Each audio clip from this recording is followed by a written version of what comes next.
1।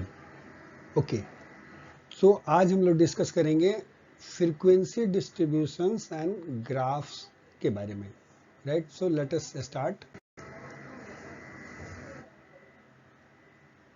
जब भी आपको ये स्टैटिस्टिकल स्टडी कंडक्ट करते हैं तो हमारा मेन काम क्या है कि we have to right gather data for a particular variable under the study. मतलब उस स्टडी में जो भी पर्टिकुलर स्टडी हम लोग प्लान कर रहे हैं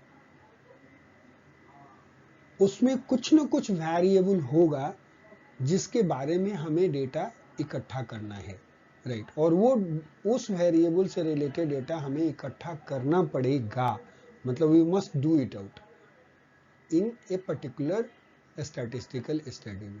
जैसे फॉर एग्जाम्पल, यदि मान लो कि कोई भी रिसर्चर यदि वो ये सोचता है, वो चाहता है कि to study the number of people who were bitten by poisonous snakes, मतलब पॉइजनस कितने लोग जो हैं वो पॉइजनस स्नेक बाइट्स हुए हैं कितने लोगों को, यदि इसके बारे में वो डेटा इकट्ठा करना चाह रहा है किसी एक पर्टिकुलर जियोग्राफिकल रीजन के बारे में, तो उस केस में उसको क्या करना पड़ेगा, वो नियर बाई हॉस्पिटल्स में उसको जाना पड़ेगा, राइट। और वहां से उसको डेटा इकट्ठा करना पड़ेगा कि कितने लोग जो है स्नेक बाइट्स, कितने लोगों को स्नेक बाइट्स हुआ था, right. So that's what it says here कि if a researcher wishes to study the number of people who were bitten by poisonous snakes in a specific geographical area over the past several years, he or she has to gather the data from various doctors, hospitals और health departments। मान लो वो जो भी data इकट्ठा कर लिया, data तो वो लेकर के आ गया, अलग अलग हॉस्पिटल से, डॉक्टर से मिला, राइट।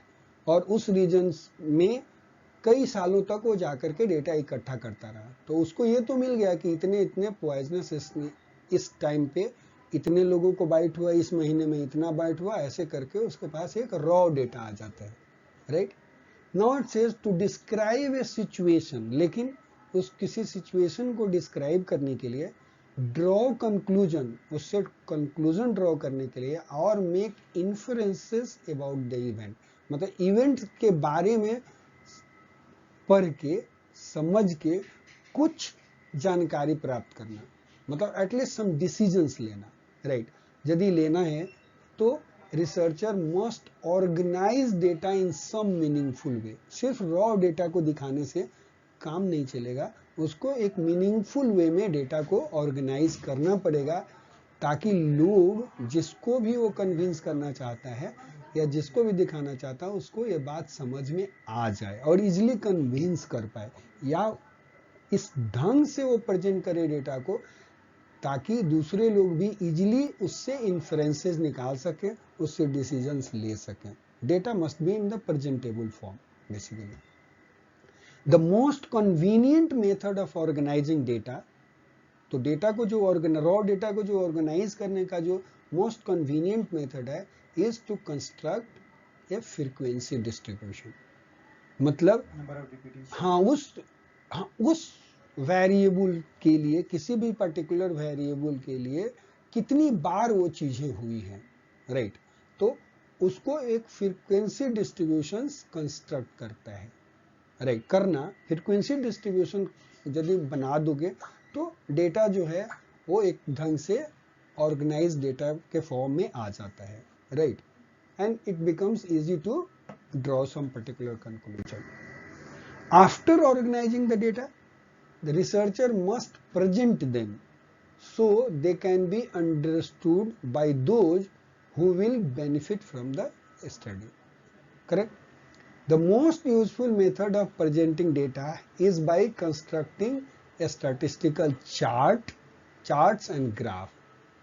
Charts और statistical charts और graph से यूजफुल इंफॉर्मेशन जो है डिराइव करना बहुत इजी होता है, right. and these are the methods for presenting your data also. There are many different types of charts and graphs. बहुत सारे हैं charts, बहुत सारे charts और graph हैं, and each one has some specific purpose. जो भी chart और graph जो है वो specific purpose के लिए डिजाइन किया गया है कि उससे ये पर्टिकुलर कोई एक पर्टिकुलर चीज जो होगी वो ज्यादा इजिली क्या होगा, प्रेजेंटेबल होगी, या इजिली उस फॉर्मेट में यदि चार्ट आप बनाते हो, राइट, और उस ग्राफ को यदि यूज करते हो तो दूसरा आदमी जो है वो बहुत इजिली कोई पर्टिकुलर टाइप का इंफॉर्मेशन उससे ड्रॉ कर सकता है, उसको समझ में आएगा basically. That's what it means to say, right. Each one has some specific purpose. Example जब आएगा तो और जाकर के क्लियर होएगा. So in this lecture what I am going to explain how to organize data by constructing frequency distribution and how to present the data by constructing charts and graphs.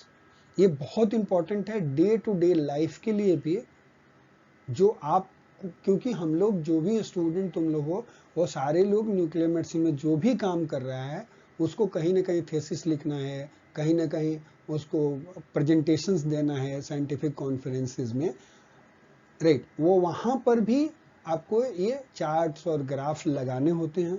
तो ये decision इस lecture को सुनने के बाद आपको कम से कम ये बात समझ में आएगा कि किस केस में हमारा डेटा ऐसा है तो किस टाइप का चार्ट बनाऊं और किस टाइप का ग्राफ बनाऊं.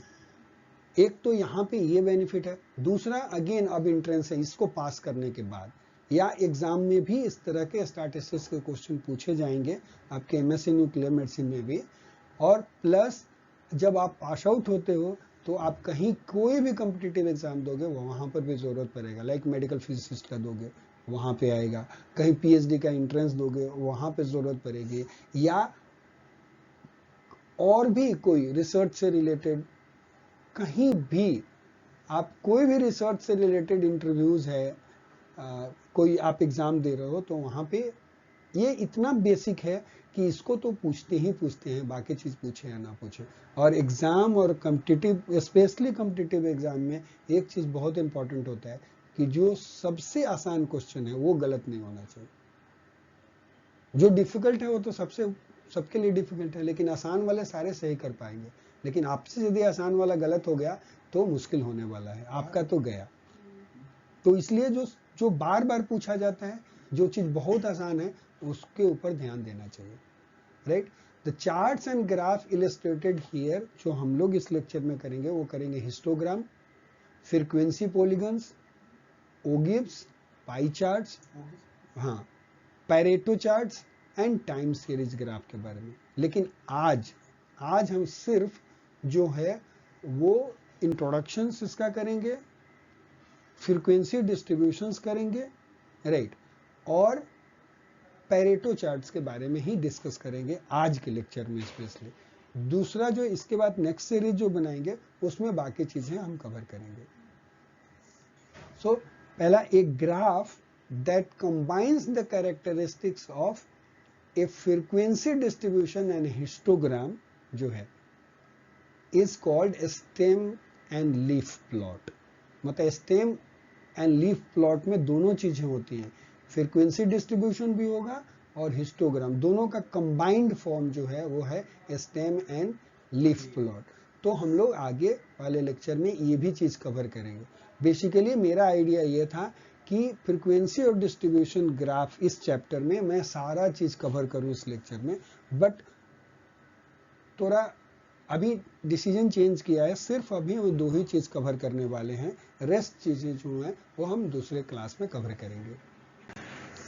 Okay, so let's go and see the organising data के बारे में. Suppose a researcher wished to do a study on the ages of 50 wealthiest people in the world. वो क्या करना चाह रहा है? कोई भी एक रिसर्चर है जो ये चाहता है कि 50 वेल्थिएस्ट, मतलब लोग वर्ल्ड में जो है उनका एज का डिस्ट्रीब्यूशन कैसा है उसके बारे में वो स्टडी करना चाहता है, राइट. उनका एज क्या है, द रिसर्चर क्या करेगा, the first would have to get data on the ages of the people, लोगों का उसका एजेस लेना पड़ेगा। In this case these ages are listed in a Forbes magazine, एक मैगजीन से ये डेटा उठाया है, यहाँ पे ये एजेस हैं उनके 50 लोगों के, जो लोग वेल्थिएस्ट लोग हैं वो अराउंड द वर्ल्ड में। When the data are in the original form, they are called raw data, right, and are listed next। मतलब ये जो डेटा जो है, ऐसे जो सबका एज जो अलग अलग लिख दिया, ये डेटा जो है वो रॉ डेटा कहलाएगा। तो ये फॉर्मेट जो है, जो अलग अलग एज लिखना, this is raw data. Since little information can be obtained from looking at the raw data, the researcher organizes the data into what is called frequency distribution।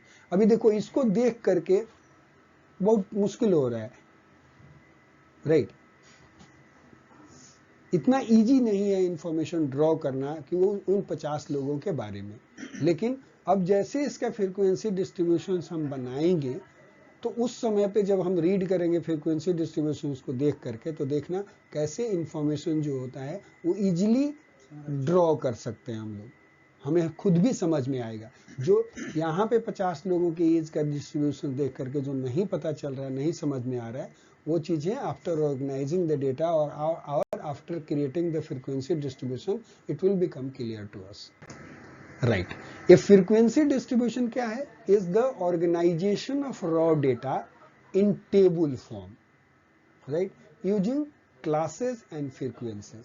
उसमें क्या होगा, दो चीज होगा कि it is a organisation of raw data in table form में एक table बनाएंगे, just like a this table, using class और उसकी फ्रीक्वेंसी कितनी है, right. Each raw data value is placed in a quantitative or qualitative category called class, right। क्या करते हैं, each data raw data values को किसमें प्लेस करते हैं, या तो क्वांटिटेटिव और क्वालिटेटिव कैटेगरी के अंदर, राइट, और उसी को क्लास बोलते हैं। The frequency of a class then is क्या है, the number of data values contained in specific class. कितने जो है उस क्लास के अंदर कितने नंबर ऑफ डेटा वैल्यूज कितने हैं। जैसे फॉर एग्जांपल यहाँ पे क्लास जो बनाया वो 27 से 35 ईयर के एज का एक क्लास बना दिया, तो हम क्या करेंगे 27 to 35 का क्लास लिमिट्स बनाया, तो 27 से लेकर के 35 के बीच में कितने डेटा पॉइंट्स हैं यहां से काउंट करके हम वो लिखेंगे। तो सिर्फ हमें 27 से 35 के बीच में सिर्फ हमें एक ही डेटा पॉइंट यहाँ पे अवेलेबल है, वो 27 है, तो उसकी जगह पे हमने 1 लिख दिया, करेक्ट। और 36 से 44 के बीच में हमें 3 डेटा पॉइंट्स हैं, 3 लोगों के एज मैच कर रहे हैं, राइट, तो यहाँ पे 3 लिख दिया और एक टैली मार्क्स बनाते हैं जिसमें हम लाइन खींचते हैं, ऐसे स्लैंटेड लाइन होता है जो वो डालते हैं, और 4 से अधिक होएगा, जब 5 होएगा तो 4 लाइन बना करके और फिर 1 से काट देते हैं तो 5 बन जाता है, और फिर उसके बाद का ग्रुपिंग करते हैं। जैसे मान लो कि यहाँ पे 45 से लेकर के 53 के बीच में 9 लोग हैं, राइट, तो उस केस में हम पहले 5 बनाएंगे, तो 4 लाइन खींचेंगे स्लैंटेड और फिर इधर से एक डायगोनल लाइन डालेंगे, तो ये हो गया 5 और फिर ये 4, तो 9 हो जाएगा।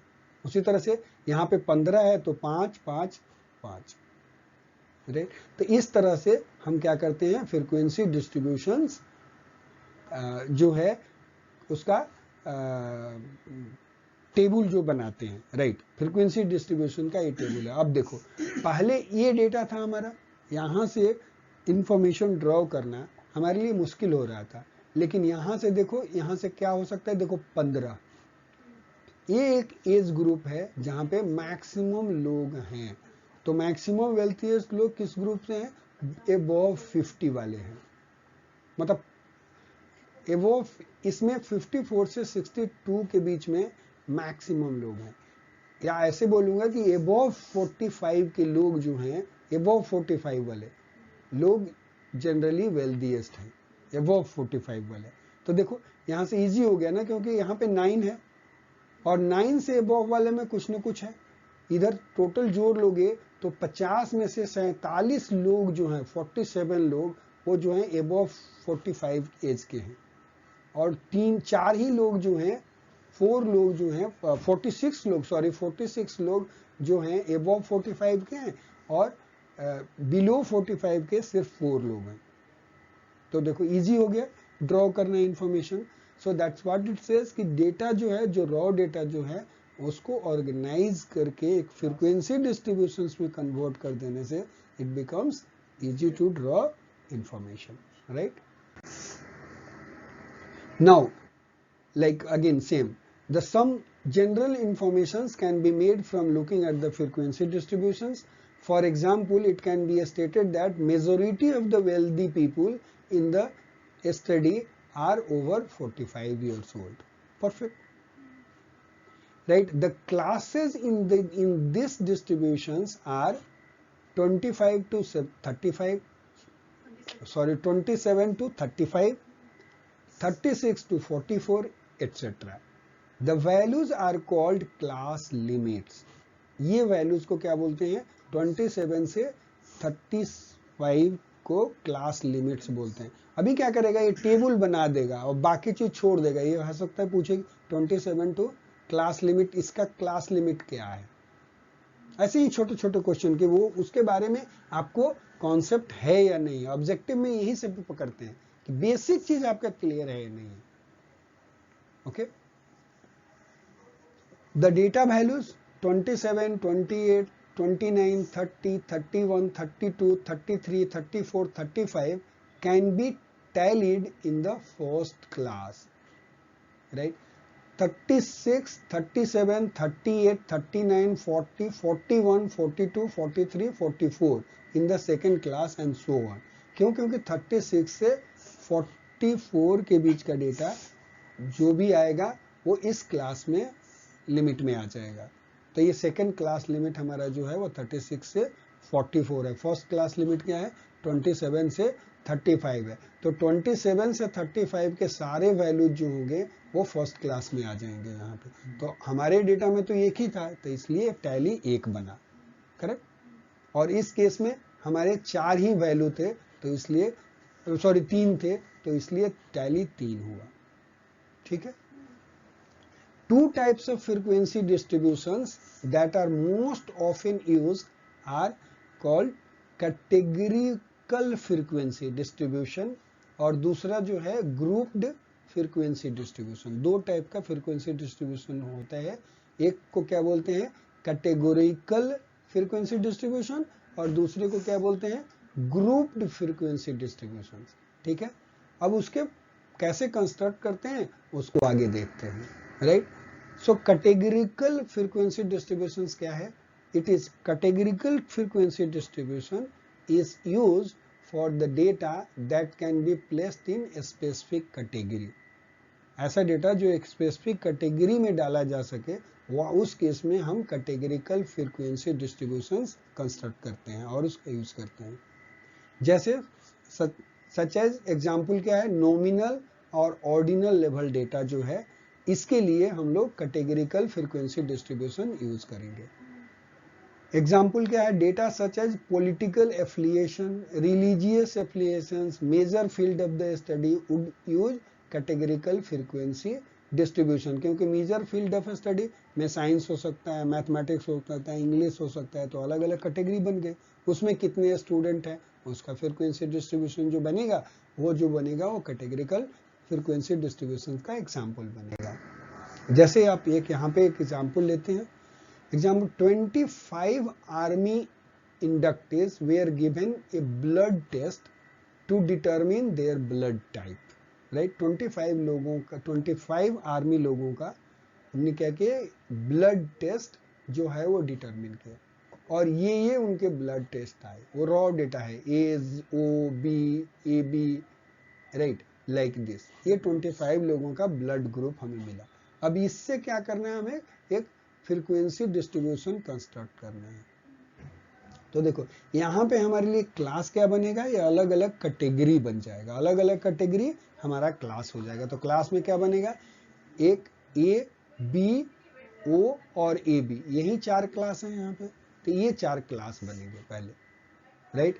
अब उसके बाद देखो जब भी हमें फ्रीक्वेंसी डिस्ट्रीब्यूशन कंस्ट्रक्ट करना है तो हमें 4 कॉलम बनाने हैं। एक क्लास का होगा, दूसरा टैली होगा और तीसरा जो है फ्रीक्वेंसी होगा। समटाइम्स लोग परसेंटेज भी निकाल सकते हो आप, राइट। तो हम इसमें चारों निकालेंगे, राइट। तो टैली के लिए क्या करना पड़ेगा, मुझे ए वाला काउंट करना पड़ेगा, कितने लोगों के कितने नंबर हैं ए के, मतलब how many times A has appeared.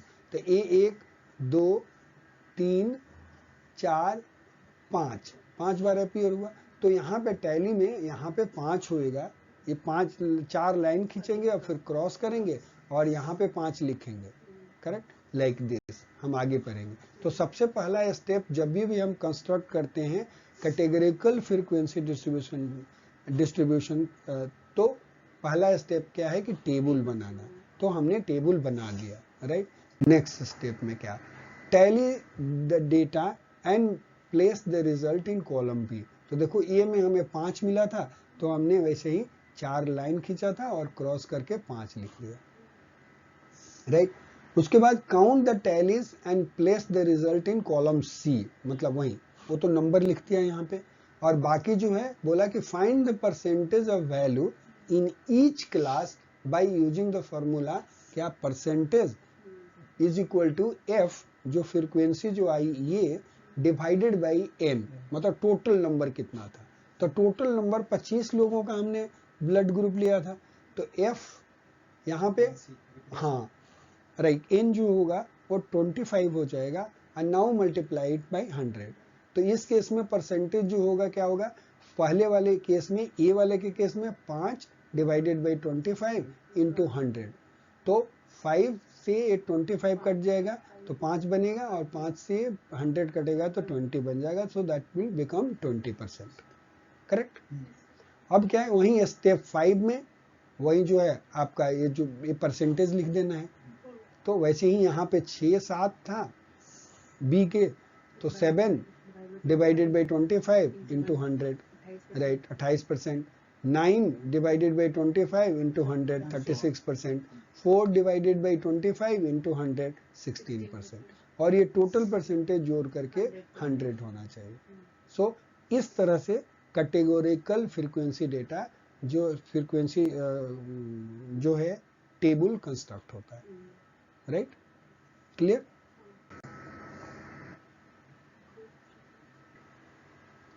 Okay, so grouped frequency distribution.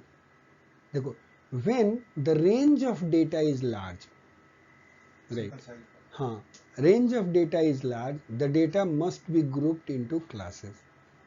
जैसे मान लो 58 से लेकर के 106 तक वैल्यूज हैं, तो रेंज जो है बड़ा है इसका। अब इसमें से 58 से लेकर के 106 के बीच में अलग अलग नंबर जो होंगे वो कई बार आए होंगे, राइट। तो उस केस में जब डेटा लार्ज होता है तो क्या करते हैं, ग्रुप्ड कर देते हैं उसको। Data must be grouped into classes that are more than 1 unit in width. मतलब 58 से 59 नहीं, उससे ज्यादा, 58 से मान लो 64 कर लो या 58 से आप 70 कर लो, कोई भी, but it should be like more than 1 width, एक एटलीस्ट गैप 1 से ज्यादा, हाँ वो ज्यादा अच्छा रहता है। अदरवाइज उसका कोई वैल्यू नहीं है, फिर तो एक एक पॉइंट जो है आप इकट्ठा करोगे, right. So it will more than 1 width, 1 unit in width in what is called a grouped frequency distribution. इसको बोलते हैं, that's why it is called a grouped frequency distribution. For example, a distribution of the blood glucose levels in milligram per deciliter for 50 randomly selected college students is shown. ये जो है, ये group distribution जो है वो किसका दिखा रहा है, इस टेबल में 50 लोगों का जिनका ब्लड ग्लूकोज लेवल जो है रैंडम 50 लोगों का, राइट, कॉलेज स्टूडेंट थे जिनका ग्लूकोज लेवल जो है इन मिलीग्राम पर डेसीलीटर में यहाँ पे दिया गया है, राइट। तो उनके जो ग्लूकोज लेवल जो थे वो 58 मिलीग्राम पर डेसीलीटर से 106 मिलीग्राम पर डेसीलीटर के बीच में थे, और उसका ये फ्रीक्वेंसी डिस्ट्रीब्यूशन दिया हुआ है, राइट। जैसे उसमें भी हमने फ्रीक्वेंसी डिस्ट्रीब्यूशन दिया था, यहाँ पर भी वैसे ही है। फर्क क्या है, वहां पे कैटेगरी था A B O A B, correct, और यहाँ पे चूंकि क्वांटिटेटिव डेटा है और लार्ज डेटा था इसलिए उसको ग्रुप कर दिया क्लास लिमिट में, तो ये बन गया मेरा क्लास लिमिट। एक दूसरा कॉलम जो है यहाँ पे देखोगे ध्यान से तो क्लास बाउंड्रीज है, और तीसरा कॉलम टैली है, और चौथा जो है वो फ्रीक्वेंसी है। अब यहाँ पे ऑब्जेक्टिव क्वेश्चन पूछेंगे टेस्ट करने के लिए एग्जाम में, जैसे देखो several things should be noted in this distribution, क्या क्या चीज, the values 58 and 64 of the first class are called class limit, समझ गए, राइट। तो 58 और 64 फर्स्ट सेट जो है, फर्स्ट क्लास जो है, राइट। तो क्वेश्चन कैसे हो, फर्स्ट क्लास का क्लास लिमिट बताओ, ऐसा करके क्वेश्चन पूछ सकता है। तो क्लास लिमिट इसका क्या है, 58 टू 64, इसको बोलेंगे class limit. The upper class limit जो है इस केस में लोअर क्लास लिमिट 58 है, और अपर क्लास लिमिट जो है वो है 64। The upper class limit represents the smallest data value that can be included in the class. तो वो स्मॉलेस्ट डेटा वैल्यू है दैट विल बी इंक्लूडेड और that can be included into the class, मतलब 58 वाले नंबर को इस class में count करेंगे, correct. The upper class limit जो 64 है, it represents the largest data value that can be included into this class, correct. तो उस केस में जो है वो लोअर लिमिट जो है वो 58 है, तो 58 को इंक्लूड किया, और अपर क्लास लिमिट जो है वो 64 है, तो ये भी बोल रहा है कि ये 64 भी इसमें इंक्लूडेड है। तो 58 से 64 के सारे वैल्यूज जितनी बार अपीयर होंगे वो सारे के काउंटिंग इसमें आएगी, करेक्ट। सो ये था क्लास लिमिट के बाद। दूसरा आता है क्लास बाउंड्रीज की, राइट। तो the number in the second columns are called class boundaries. Class boundaries का है, these numbers are used to separate the classes so that there are no gaps in the frequency distribution. समझ गए क्या बोल रहा है, these numbers, ये जो क्लास बाउंड्रीज जो बनाते हैं, राइट, इसलिए बाउंड्री बनाते हैं कि these number are used to separate the classes so that there are no gaps in the frequency distribution. समझ रहे हो? The gaps are due to the limits. For example, there is a gap between 64 and 65. ठीक है? Is it okay? नहीं है? Right. हाँ, good. Grouped frequency distribution. Sometimes a student sometimes have difficulty. अरे इसलिए बोला था मैंने वहां पे रिकॉर्ड कर देने के लिए, कोई बात नहीं। A student sometimes have difficulty finding class boundaries when given the class limit. Class limit दिया होता है और क्या बोलता है कि आप बाउंड्री पता करो। तो यदि स्टूडेंट को कंफ्यूजन होता है इसमें, तो ये बात दिमाग में बिठा लेना कि इसके क्वेश्चंस एमसीक्यूज में पूछे जा सकते हैं। आता है तो बहुत अच्छी बात है, नहीं आता है तो स्टूडेंट्स को जो भी पढ़ रहा है उसको सीख लेना चाहिए, correct. The basic rule of thumb is that the class limit should have the same decimal place value as the data, right. क्या बोल रहे हैं, थंब रूल क्या है, class limit should have the same decimal value as the data. जैसे उसमें था कि 58 तो 58, but the class boundaries should have one additional place value and ends in 5. तो अभी क्या हुआ, लोअर लिमिट में से यदि आप 0.5 माइनस कर लोगे तो इसकी बाउंड्री बन जाएगी। देखो 58 माइनस 0.5 तो लोअर बाउंड्री बन जाएगी, और इसी में अपर लिमिट में 0.5 जोड़ दोगे तो अपर बाउंड्री बन जाएगी। तो ये अपर क्लास लिमिट हो गया, बाउंड्रीज हो गई, ये बाउंड्रीज हो गए, और ये लोअर बाउंड्रीज हो गई। तो आपको सिंपली क्या करना है, उसमें 0.5 इधर माइनस कर लिया, इधर 0.5 जोड़ दिया। अपर में जोड़ दिया, राइट, ठीक है जी। अब क्या बोले, if the data are in tenths, मतलब 10 से कम है, जैसे 6.2, 7.8, 12.6 में है, the limits for class hypothetically might be 7.8 से 7.8.8। मतलब यहाँ पे क्या कर दिया, देखो यहाँ पे 7.8 ये बनाया और से ठीक है, एंड क्लास लिमिट जो है, ये क्लास लिमिट क्या हो सकता है, 7 हाइपोथेटिकल एक बनाया एग्जाम्पल है कि 7.8 से 8.8 हो गया, and boundaries for that class, उसमें से भी 0.5 माइनस कर लोगे तो 0.775 हो जाएगा, 0.8 में से माइनस ही तो किया, और इसमें प्लस कर देंगे तो 8.85। तो क्लास बाउंड्री बनाने के लिए सिर्फ क्या करना है कि आपको सब्ट्रैक्ट, सॉरी इसमें 0.05 माइनस किया था, ठीक है, 10 से कम है तो, और यहाँ पे 0.5 को माइनस किया लोअर में से और ऐड किया अपर में बाउंड्रीज बनाने के लिए, ठीक है। और लेस देन जब 10 था तो क्या किया, 0.05 को लोअर बाउंड्री से माइनस किया और अपर बाउंड्रीज में जाकर के जोड़ दिया क्लास बाउंड्री के लिए। तो लेस देन 10 होगा तो 0.05 और मोर देन 10 है तो 0.5 प्लस माइनस करना है बाउंड्रीज पता करने के लिए, राइट। तो क्वेश्चन क्या होगा जनरली कि क्लास लिमिट ये है तो क्लास बाउंड्री निकाल के बताइए क्या होगा। हाँ, right. Class boundaries are not always included in frequency distributions.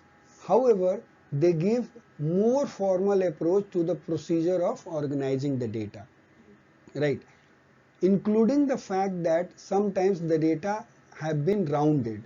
You should be familiar with the boundaries since you may encounter them in a statistical study.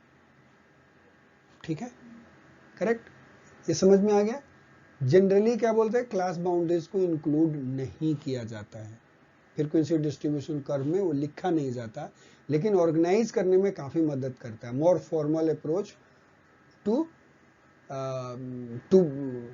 The procedure of organising the data. उसको boundary पता चल जाती है ना, तो इतने से इतने के बीच में जो भी है उसको ले लेना है सारे वैल्यूज को। वहां पे तक क्या था कि क्लास लिमिट में ये इंक्लूडेड है, ये भी इंक्लूडेड है, और बाउंड्री आपने खींच दी, इसमें से जो भी आया उठा के डाल दो, right. Finally the class width for a class in frequency distribution is found by subtracting the lower और upper class limit of one class from lower और upper class limit of the next class. For example the class width जो है वो क्या है, class width in the preceding distribution on the distribution of blood glucose level is 7. 65 minus 58 is equal to 7, right। मतलब एक दूसरा क्या था, क्लास विड्थ कैसे निकालते हैं, तो क्लास विड्थ निकालने के लिए क्या करना है, अपर लिमिट, अपर class limit minus lower class limit, जो आएगा वैल्यू वो क्या होगा, वो क्लास विड्थ हो जाएगा, करेक्ट। हाँ, वो सिंपल है, लेकिन एग्जाम में स्ट्रेस में यही छोटी छोटी बातें गलती नहीं होनी चाहिए और याद होनी चाहिए। That is more important specially competitive exams में, ठीक है। यहां पर भी यदि मान लो कि bye subtracting the lower boundaries upper boundaries में से भी यदि आप सब्ट्रैक्ट करोगे तो वही विड्थ आ जाएगा, क्योंकि यहाँ पे क्या था 64.5 लोअर बाउंड्री थी और अपर बाउंड्री 57.5 थी, तो इसमें भी माइनस करेंगे तो इक्वल टू 7 ही आएगा। तो क्लास बाउंड्री से माइनस कर लो या क्लास लिमिट को माइनस कर लो, तो जो आएगा वो क्या होगा, डिफरेंस, वो क्लास विड्थ होगा, right. So let us take group का एक एग्जांपल लेते हैं और कैसे कंस्ट्रक्ट करते हैं उसको सीखने की कोशिश करते हैं, राइट, कि ग्रुप्ड फ्रीक्वेंसी डिस्ट्रीब्यूशंस कैसे बनाते हैं। तो देखो यहाँ पे ना 50 लोगों का अगेन यहाँ पे डेटा है, राइट, जिसके टेम्परेचर जो है वो क्या है, फ़ारेनहाइट में रिकॉर्डेड है, right. Record high temperature, this data represents the record high temperatures in degrees Fahrenheit for each of the 50 states, right, अलग अलग 50 स्टेट्स के फ़ारेनहाइट में टेम्परेचर्स रिकॉर्डेड हैं। कंस्ट्रक्ट बोला है, क्वेश्चन बोला है construct A grouped frequency distribution for data using 7 classes. कितने क्लास बनाने हैं, क्लियर, 7 क्लास बनाने हैं, और ये आपके पास डेटा दिया हुआ है। तो procedure for constructing a grouped frequency distribution for numerical data is as follows. क्या करते हैं इसमें, डिटरमिन द क्लासेस। पहला काम क्या करना है कि क्लास डिटरमिन करना है, तो उसके लिए क्या करते हैं, find the highest value and lowest value in the data.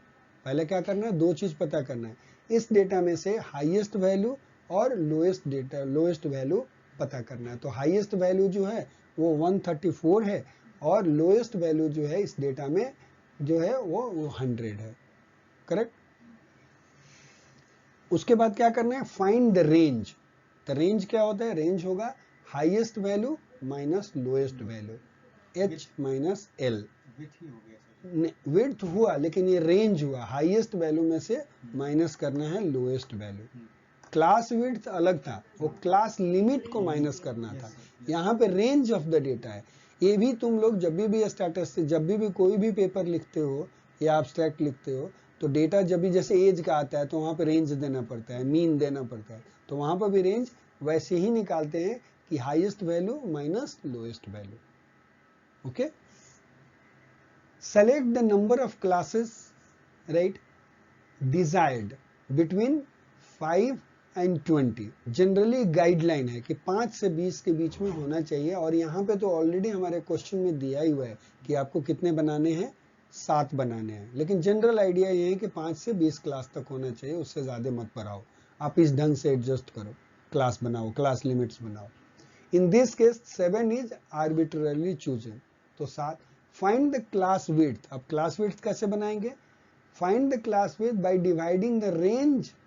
Range को किससे डिवाइड करना है, बाय नंबर ऑफ क्लासेस से। तो रेंज कितना है, 34 है, और divided by number of classes 7 से डिवाइड करेंगे तो कितना आएगा, 34 डिवाइडेड बाय 7, तो यह आएगा 4.9। 7 पचे 35 होता है ना, ऐसे देख लो तो 5 के आसपास में आएगा, तो it will have the 4.9 values, correct. आगे चले, बढ़िया। Round up the answer up to the nearest whole number if there is a remainder, वो बोल रहा है। जैसे यहाँ इस केस में जो हमारा 4.9 आया था, राइट, तो यहाँ पे राउंडिंग करेंगे। Round up is different from rounding off, right. A number is rounded up if there is any decimal remainder when dividing, correct. For example, 85 divided by 6 will be equal to 14.167 and is rounded up to 15, right. round up करना है, ऊपर की तरफ लेके जाना है। तो 49 को 4.9 को 5 बनाया, राइट, और यहाँ पे देखो 14.167 था, तो ये ऐसा नहीं कि 14 रखेंगे, ड्रॉप ऑफ नहीं कर रहे, राउंड ऑफ नहीं कर रहे, राउंड अप कर रहे हैं, तो 14 से 15 करेंगे, राइट। यहाँ पे 54 also 54 divided by 4 is equal to 13.25 and is rounded up to 14, ऊपर की तरफ जाएंगे। Also after dividing if there is no remainder you will need to add an extra class to accommodate all the data, ठीक है। Select A starting point for the lowest class limit. अब क्या करना है, हमें लोएस्ट क्लास लिमिट के लिए एक स्टार्टिंग पॉइंट मतलब चाहिए जहां से हम स्टार्ट करेंगे, राइट, डेटा का। This can be the smallest data value और any convenient number less than the smallest data value. जैसे मान लो कि स्मॉलेस्ट डेटा जो उसमें जो था वो भी बन सकता है या उससे कम भी तुम ले सकते हो, यही बोल रहे हैं। देखो, this can be the smallest, starting value चाहिए ना क्लास लोएस्ट क्लास लिमिट के लिए, तो वो बोल रहे हैं this can be the smallest data value और any convenient number less than the smallest data value, दोनों ही ले सकते हैं। In this case 100 is used. Add the width of, add the width, अब जो विड्थ जो बनाया था हमने, कितना का विड्थ आया था, 5 का आया था ना, 4.9, अच्छा 4.9, तो 5, तो ये ऐड करना पड़ेगा। Add the width to the lowest score taken as the starting point to get the lower limit of the next class. Next class का लोअर लिमिट क्या होगा? Keep adding until the 7 classes as shown, like 100, next class क्या हो गया, 105 हो जाएगा lower limit, उसका फिर 5 जोड़ेंगे तो 110 हो जाएगा, and 8 etcetera, correct. Subtract 1 unit from the lower limit of the second class to get the upper class limit of the first class. देखो, लोअर क्लास लिमिट कहां से शुरू हुआ था, 100 से शुरू हुआ, करेक्ट, और next lower class limit 5 add करने के बाद मिल रहा है, नेक्स्ट का लोअर क्लास लिमिट, राइट। तो पहला क्लास लिमिट जो होगा उसका अपर क्लास लिमिट क्या होगा, तो अपर क्लास लिमिट निकालने के लिए वो बोल रहा है 1 माइनस कर लो उसमें से, जो लोअर क्लास लिमिट जो था सेकंड क्लास का, उसमें से 1 माइनस करना है। तो पहला वाला 100 था, सेकेंड क्लास का लोअर लिमिट 105 था, तो 105 में से 1 माइनस कर लोगे तो 14 जो होगा वो फर्स्ट क्लास का अपर क्लास लिमिट होगा। क्लिक, देखो समझ में नहीं आया, देखो 100 है लोअर, पहला lower class limit, lowest class limit आपका 100 हो गया, तो बोला कि जो भी क्लास विड्थ आया था उसको इसमें ऐड कर दो, राउंड अप करने के बाद, तो 5 राउंड अप करने के बाद आया था, तो इसमें ऐड करेंगे तो 105 हो जाएगा। तो ये जो होगा नेक्स्ट क्लास जो बनेगा, फर्स्ट क्लास तो 100 का लोएस्ट लिमिट हो गया, और सेकंड क्लास का लोएस्ट लिमिट जो होगा, क्लास लिमिट जो होगा वो 105 होगा, थर्ड क्लास का लोएस्ट क्या होगा, हाँ वो लोअर जो होगा 110 होगा।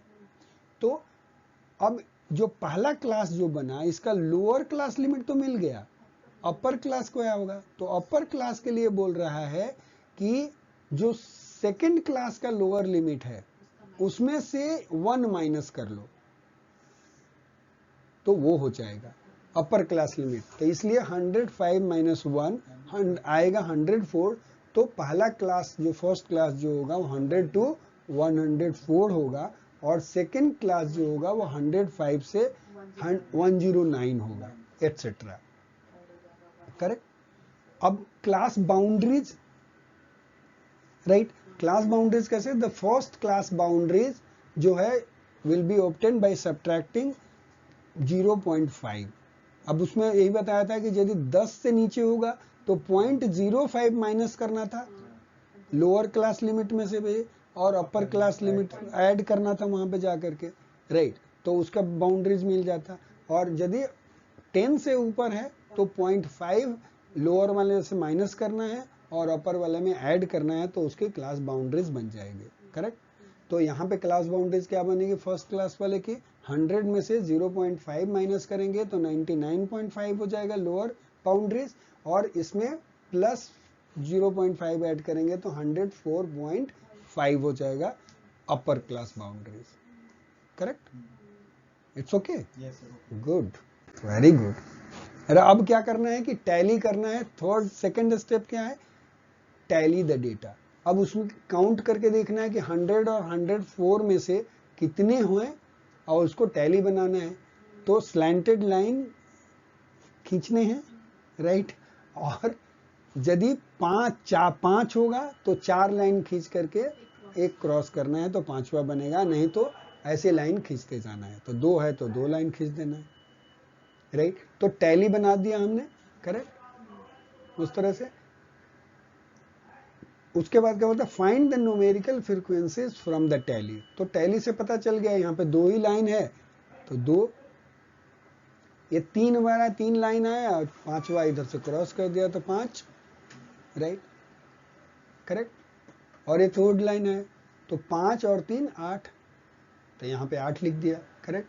The completed frequency distribution is this. तो इस तरह से क्या बनाते हैं, ग्रुप्ड फ्रीक्वेंसी डिस्ट्रीब्यूशन कंस्ट्रक्ट करते हैं, correct, fine. The frequency distribution shows that the class 109.5 to 114.5, right, ये वाला, correct, has contains largest number of temperature 18, followed by the class 114.5 to 109.5 with 13 temperature। तो सबसे ज्यादा टेम्परेचर जो है वो इस रेंज में था उनके, राइट, इस 50वें स्टेट में 18 ऐसे स्टेट थे जिनका टेम्परेचर ऐसा था। उसके बाद 13 ऐसे स्टेट्स हैं जिनका टेम्परेचर इसके रेंज में था, करेक्ट।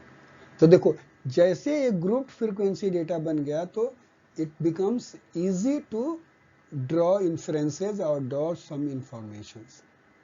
इसीलिए स्टैटिस्टिक्स में बेसिक्स इतना बेसिक्स है कि कोई भी तुम एंट्रेंस टेस्ट दोगे कुछ ना कुछ इधर से तो 1-2 मार्क्स इधर उधर पढ़ने ही पढ़ने हैं, क्योंकि बेसिक को कोई नहीं छोड़ता। जो बार बार यूज होता है उसमें से क्वेश्चन जरूर पूछे जाते हैं। बहुत डिफिकल्ट तो फिर भी छोड़ देगा आदमी, लेकिन वहां पे माफ नहीं करता कि जो छोटी छोटी बात आपको नहीं समझ में आ रही है। सही, चलें आगे। Yes sir. बढ़िया। अदर टाइप्स ऑफ ग्राफ्स, देखो अभी हम लोगों ने फ्रीक्वेंसी डिस्ट्रीब्यूशन की बात खत्म कर ली जैसा हमने डिसाइड करा था। अब हम लोग चलेंगे पेरेटो ग्राफ पे, लेकिन उसके पहले एक बेसिक इंट्रोडक्शन ये बताना चाह रहे हैं कि other in addition to histogram, frequency polygon, ogive, right, several other types of graph are often used in statistics। मतलब ये सारे हिस्टोग्राम, फ्रीक्वेंसी पॉलीगन, ओगिव के अलावा भी अदर ग्राफ्स जो हैं वो भी स्टैटिस्टिक्स में यूज होते हैं।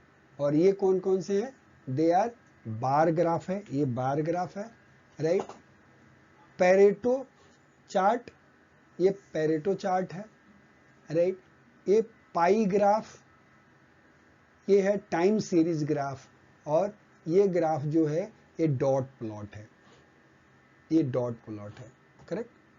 तो अलग अलग टाइप्स के भी ग्राफ यूज होते हैं, जिसमें से आज हम लोग सिर्फ डिस्कस करेंगे पेरेटो ग्राफ के बारे में, राइट। तो पेरेटो चार्ट क्या है या पेरेटो चार्ट है क्या, तो थोड़ा सा हिस्टोरिकल नोट देखते हैं, and let us learn about some this big fellow who is, so he was Vilfredo Pareto, इसका नाम था, 1848 to 1923। he was an Italian scholar who developed theories in economics, statistics and the social sciences। his contribution to statistics include development of a mathematical function used in economics, right। this function has many statistical applications and is called Pareto distribution। वो एक mathematical function बंदे ने derive किया economics के लिए, जिसका उस mathematical function का यूज स्टैटिस्टिक्स में है। वो डिस्ट्रीब्यूशंस कौन सा डिस्ट्रीब्यूशंस कहलाता है, पेरेटो डिस्ट्रीब्यूशंस कहलाता है। In addition he researched income distribution and his main findings, because his main findings is known as Pareto's law। okay, जो जो उसने रिसर्च किया इनकम डिस्ट्रीब्यूशन से रिलेटेड, उस नियम को क्या बोलते हैं? Pareto laws. तो इसके लिए ये बंदा फेमस है। तो ये डिस्ट्रीब्यूशन जो बताया, उसी डिस्ट्रीब्यूशन को कैसे कंस्ट्रक्ट करते हैं आज हम यही लर्न करने वाले हैं, right. A Pareto chart is used to represent frequency distribution for a categorical और क्वालिटेटिव वेरिएबल। याद रखिएगा, किसके लिए यूज होता है?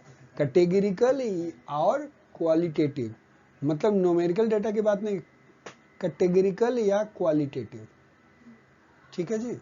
हाँ, उस वेरिएबल के लिए यूज होता है। The frequencies are displayed by the heights of the vertical बार।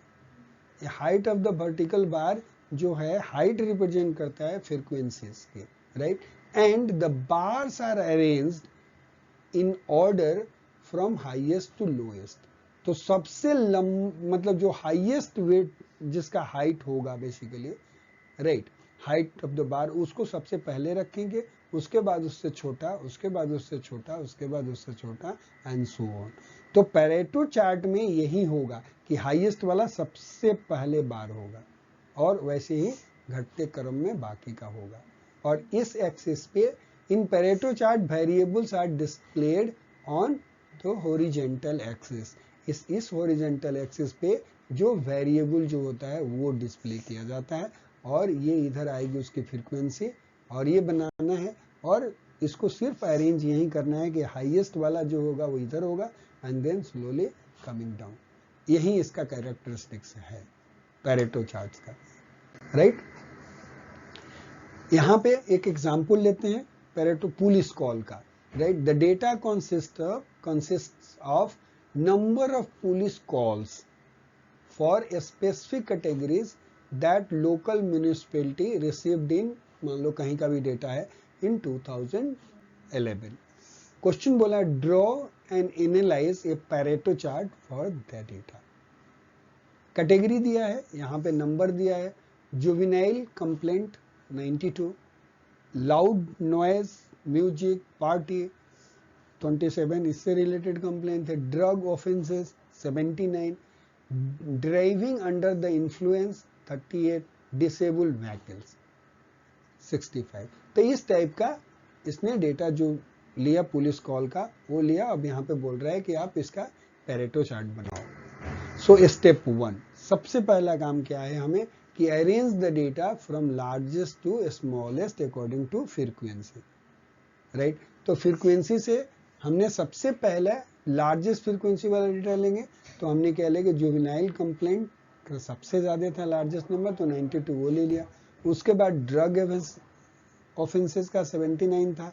उसके बाद नेक्स्ट में डिसेबल्ड व्हीकल का था, उससे कम ड्राइविंग अंडर इन्फ्लुएंस, और उससे भी कम लाउड नॉइज म्यूजिक पार्टी, इसके लिए था, तो ये डाल दिया। उसके बाद क्या बोलते हैं सेकेंड स्टेप में, ड्रॉ एंड लेवल the X and Y axis.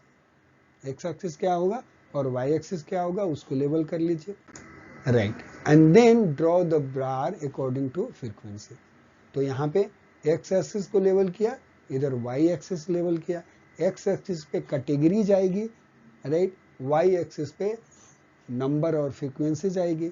और ऑलरेडी हमने क्या किया है, वो हाईएस्ट से लोएस्ट में सजा के रखा है, लार्जेस्ट से स्मॉलेस्ट फ्रीक्वेंसी में रखा है। अब सीधे जुवेनाइल वाले को सबसे पहले रखना है जिसका लार्जेस्ट था, उसके बाद नेक्स्ट, उसके बाद नेक्स्ट, उसके बाद नेक्स्ट, और ऐसे ग्राफ बना देना है। यही बना Pareto chart. Suggestions for drawing Pareto charts, make the bars the same width, सब हर बार का विड्थ सेम रखना है। Arrange the data from largest to smallest according to frequency.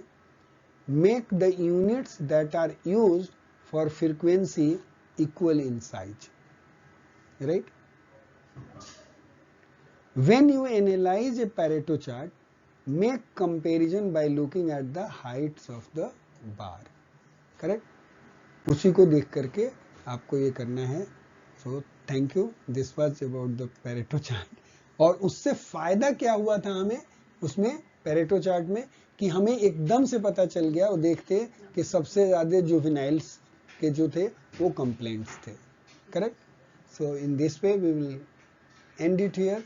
यदि कोई डाउट है तो आप लोग बता दीजिए, नहीं तो ठीक है। Thank you. Thank you sir. Okay, thank you then.